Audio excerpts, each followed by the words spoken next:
নমস্কার বন্ধুরা, সঙ্গীতার রান্নাঘরে স্বাগত নতুন আরেকটি রান্না নিয়ে।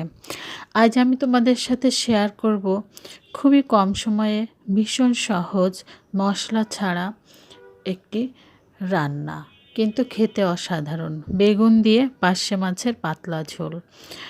যাদের খুবই তাড়া আছে, সংক্ষেপে রান্না করতে হবে, তারা কিন্তু ইজিলি এই রান্নাটা করে নিতে পারে, কিন্তু খেতে অসাধারণ। তো বন্ধুরা, এসো আমরা এই রান্নাটি শুরু করি, মূল রান্নায় যাই।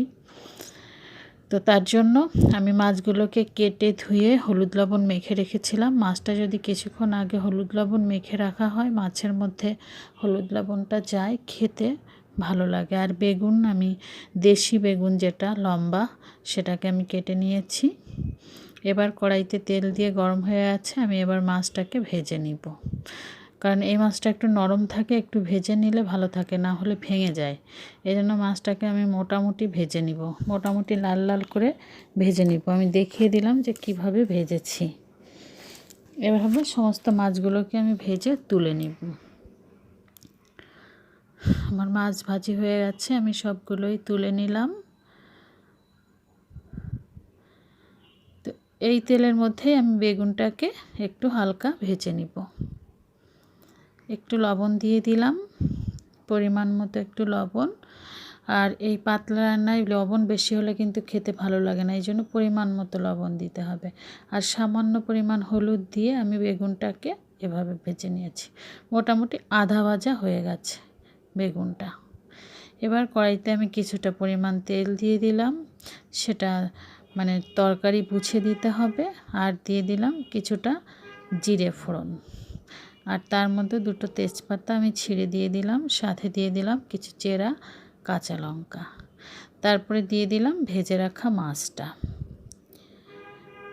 এবার আমি পরিমাণ মতো জল দিয়ে দেবো, কারণ জলটা বেশি লাগবে না, মাছটাও ভাজা হয়ে গেছে। এবার এর মধ্যে পরিমাণ মতো একটু হলুদ লবণ অ্যাড করলাম। এবার আমার মাছের ঝোলটা যখন পুরোটা জাল উঠে যাবে, আধা আধা রান্না হয়ে যাবে, তখন আমি ভেজে রাখা বেগুনটা মাছের সঙ্গে অ্যাড করে দিলাম, দিয়ে একটু নেড়ে চড়ে দিব। আমার রান্নাটা প্রায়ই হয়ে গেছে।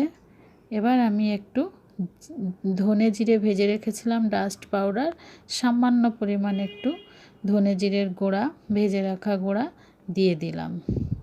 এবার আমার রান্নাটা হয়ে গেছে, একদম পাতলা ঝোল নামিয়ে নিয়েছি। দেখো বন্ধুরা, এটা খেতে ভীষণই মজার, অসাধারণ এটা খেতে, কি বলবো। আর পার্শে মাছের তো সুন্দর একটা স্মেল আছে।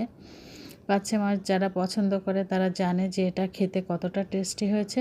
তো বন্ধুরা, তোমরা আমার এই রান্নাটি প্রথম থেকে শেষ পর্যন্ত দেখবে, দেখে রান্না করে খেয়ে জানাবে যে এটা কেমন হয়েছে। আর আমার চ্যানেলটিকে শেয়ার করার, সাবস্ক্রাইব করার এবং কমেন্ট করার অনুরোধ রইল। তো ভালো থাকবে বন্ধুরা, তোমাদের সাথে আবার দেখা হবে অন্য কোনো আর একটা নতুন